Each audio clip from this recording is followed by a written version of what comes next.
ونصلی علی رسولہ الکریم اما بعد۔ پارہ نمبر 7 سورۃ المائدہ آیت نمبر 90۔ اعوذ باللہ من الشیطان الرجیم بسم اللہ الرحمن الرحیم۔ یا ایہا الذین آمنوا انما الخمر والمیسر والانصاب والازلام رجس من عمل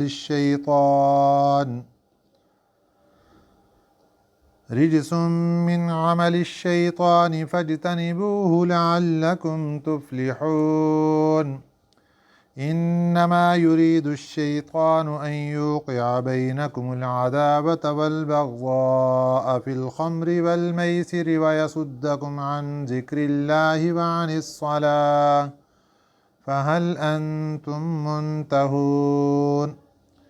وأطيعوا الله وأطيعوا الرسول واحذروا فإن توليتم فاعلموا أنما على رسولنا البلاغ المبين۔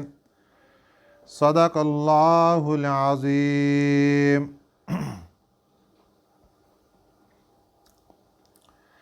پچھلے اسباق میں اللہ تعالیٰ نے ان چیزوں کا تذکرہ فرمایا تھا جو کہ انسان کے اوپر اللہ نے حلال کی اور انسان بلا وجہ ان کو اپنے اوپر حرام کر لیتا ہے، تو اس کا حکم کیا تھا۔ آج کے سبق میں اللہ تعالیٰ کچھ ایسی چیزوں کا، کچھ ایسی باتوں کا تذکرہ فرما رہے ہیں جن کو اللہ تعالیٰ نے انسان کے اوپر حرام فرما دیا۔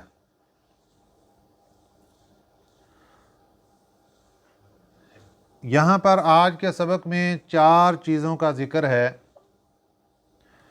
فرمایا یا ایہا الذین آمنوا، اے ایمان والو، انما الخمر، خمر کہتے ہیں شراب کو، بے شک شراب، والمیسر اور جوا، والانصاب اور بت، والازلام اور جوئے کے تیر، رجس من عمل الشیطان، رجسن یہ گندگی ہیں۔ 4 چیزوں کی اللہ نے ایک لسٹ پیش کر کے اس کا حکم جاری فرمایا کہ یہ رجسن گندگی ہے، من عمل الشیطان یہ شیطانی کام ہے، یہ شیطانی کام ہیں۔ فاجتنبوہ تم اس سے بچو، لعلکم تفلحون تاکہ تم کامیاب ہو جاؤ۔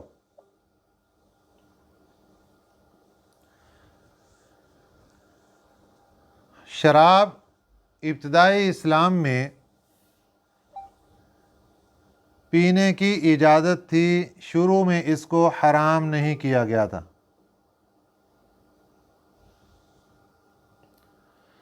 اس کے بعد اللہ تعالیٰ نے بتدریجاً اس کا حکم حرمت کا نازل فرمایا۔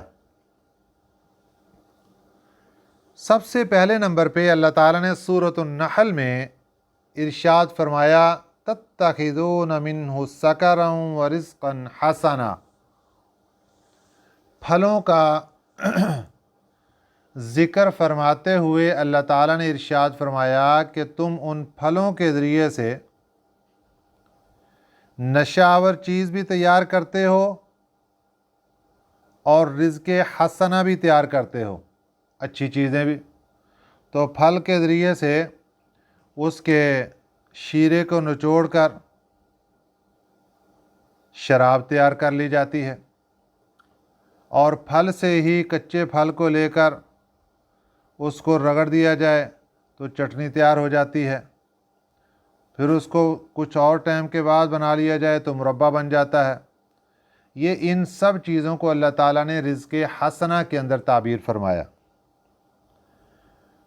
اور شراب کو اللہ نے نشہ آور چیز کہہ کر رزق حسنہ سے جدا ارشاد فرمایا، تتخذون منہ سکرا ورزقا حسنا، کہ تم ان پھلوں کے ذریعے سے نشہ آور چیز بھی بناتے ہو اور رزق حسنہ بھی تیار کرتے ہو۔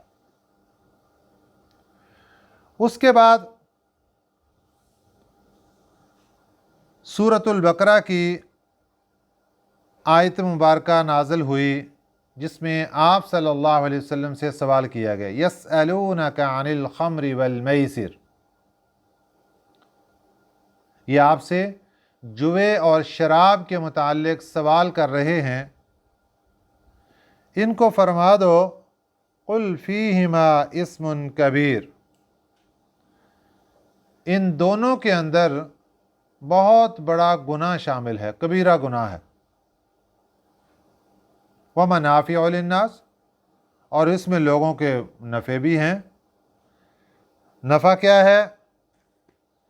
کہ جو شراب پینے والا ہے وہ دنیاوی لحاظ میں یہ سمجھتا ہے کہ میرے جسم کے اندر طاقت آ گئی ہے۔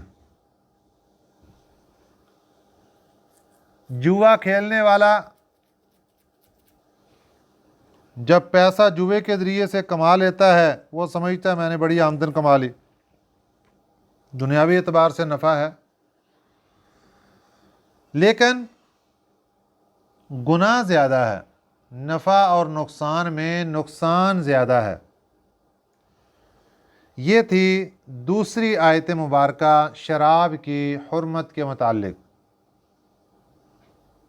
یہاں اللہ تعالیٰ نے ان کو بڑے گناہ کے اندر لسٹ میں داخل فرما دیا۔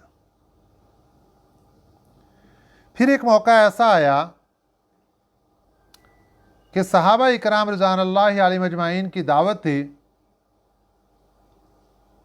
اور اس دعوت کے اندر شراب کا بھی استعمال ہو گیا، کیونکہ ابھی تک پکا حرمت کا حکم نازل نہیں ہوا تھا۔ اس میں ایک صحابی نے شراب پی ہوئی تھی، بعد میں نماز کے لیے ان کو کھڑا کیا گیا تو امامت کرتے ہوئے قرات کے اندر غلطی واقع ہو گئی، تو اللہ تعالیٰ نے سورۃ النساء کی آیت مبارکہ نازل فرمائی، یا ایھا الذین آمنوا لا تقربوا الصلاۃ وانتم سکارى، اے ایمان والو جب تم نشے کی حالت میں ہو تو نماز کے قریب مت جایا کرو، حتی تعلموا ما تقولون، یہاں تک کہ تمہیں پتہ چلے کہ تم کیا بول رہے ہو۔ جب تک یہ نشہ اتر نہیں جاتا اس وقت تک نماز نہ پڑھا کرو۔ یہ تیسری آیت مبارکہ تھی شراب کے متعلق۔ حضرت عمر بن خطاب رضی اللہ تعالیٰ عنہ اللہ تعالیٰ سے یہ دعا کیا کرتے تھے کہ یا اللہ ہمارے درمیان اور شراب کے درمیان کوئی قطعی حکم نازل فرما دے، پکا حکم نازل فرما دے، تاکہ ہمارے اور شراب کے درمیان بالکل حکم ختم ہو جائے، اس کی حرمت کا حکم نازل ہو جائے کہ جو بڑے گناہوں میں ہے، نماز کے قریب جانے کی نہیں ہے، اور نشہ آور چیز ہے، پی لے تو نماز نہیں پڑھ سکتے۔ پھر اللہ تعالیٰ نے قرآن پاک کی یہ آیت مبارکہ آخر میں نازل فرما دی اور اس میں فیصلہ آ گیا۔ اس میں کیا فرما دیا؟ یا ایھا الذین آمنوا انما الخمر والمیسر والانصاب والازلام رجس، یہ چار چیزیں جو ہیں یہ گندگی ہیں۔ رجس کا لفظی معنی تو ہے گندگی۔ عربی زبان میں ایسی چیز کو رجس کہا جاتا ہے جس سے انسان کی طبیعت کے اندر نفرت پیدا ہو، اور یہ چاروں چیزیں ایسی ہیں کہ جن کو اگر تھوڑا سا عقل سلیم رکھنے والا بھی سوچے تو اس کو پتہ چل جائے گا کہ اس سے انسان کی طبیعت کے اندر نفرت پیدا ہوتی ہے۔ تو سب سے پہلے نمبر پہ تو شراب آ گئی۔ اس کو اللہ تعالیٰ نے جب گندگی کہہ دیا، گندگی، پلید، یہ اس کے مختلف معنی۔ پھر فرمایا من عمل الشیطان، یہ شیطانی کام ہے۔ فَاجْتَنِبُوهُ، تم اس سے بچو، یہ ہے حکم لاگو ہوا۔ لَعَلَّكُمْ تُفْلِحُونَ، تاکہ تم کامیاب ہو جاؤ۔ اس آیت مبارکہ کے نازل ہونے کے بعد اب اعلان کر دیا گیا کہ شراب حرام، کسی کو پینے کی اجازت نہیں، کسی کے پاس ہے تو ضائع کر دے، جس نے دکان بنا رکھی ہے ختم کر دے۔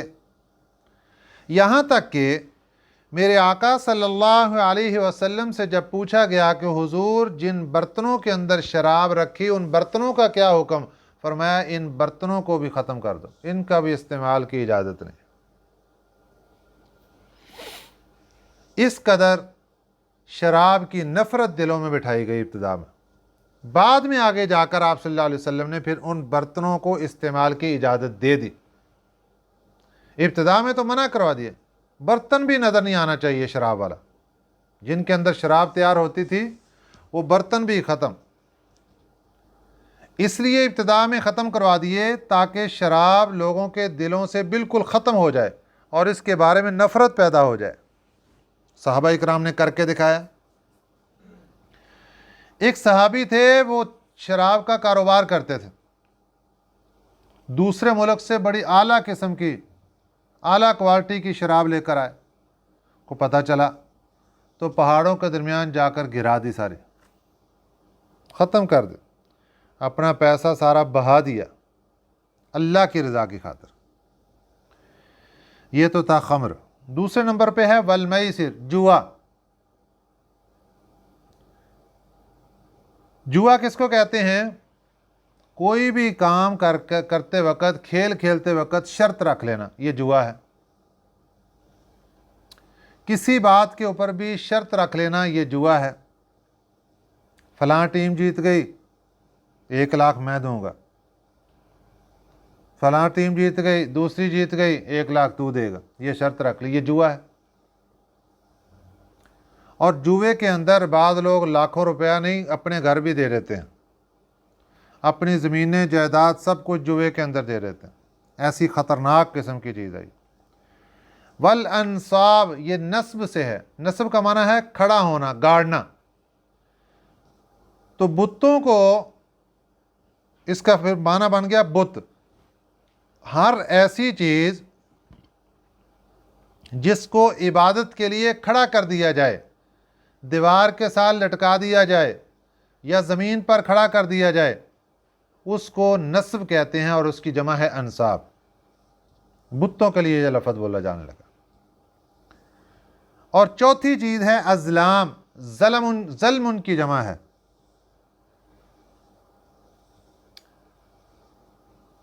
یہ کہتے ہیں تیروں کو۔ زمانہ جاہلیت میں جو خانہ کعبہ کے پاس مجاور بیٹھے ہوتے تھے، ان کے پاس تیر ہوتے تھے۔ 2 قسم کے تیر ہوتے تھے۔ ایک تو ترکش میں 3 تیر رکھے جاتے جن سے آ کر استخارہ کرواتے تھے، مشورہ کرتے تھے۔ ایک تیر کے اوپر لکھا ہوتا نعم، ٹھیک ہے ابھی کرو کام جا کے، جو استخارہ کروانے ہے وہ بالکل یس ہے۔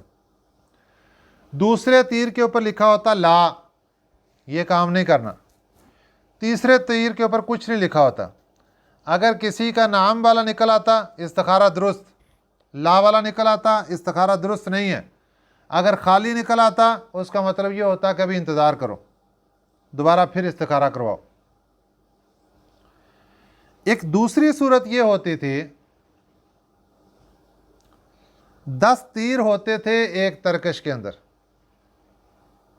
10 آدمی مل کر ایک اونٹ کو ذبح کرتے، پیسے ڈال کے اونٹ ذبح کر لیا، 10 حصے بنا دیے اس گوشت کے۔ اب ترکش ہے، اس کے اندر حصے لکھے ہوئے ہیں، نام لکھے ہیں، 1 حصہ، 2 حصے، 3 حصے، 4 حصے، 5 حصے۔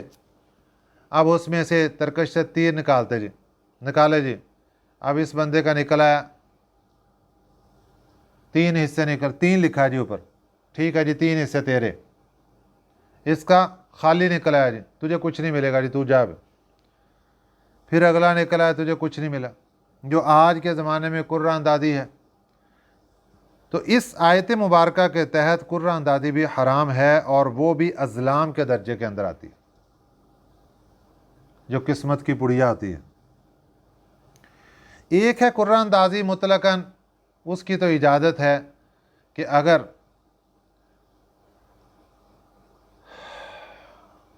باقی تمام شرائط اس کے اندر درست پائی جا رہی ہیں، سب کا حصہ بھی برابر ہے،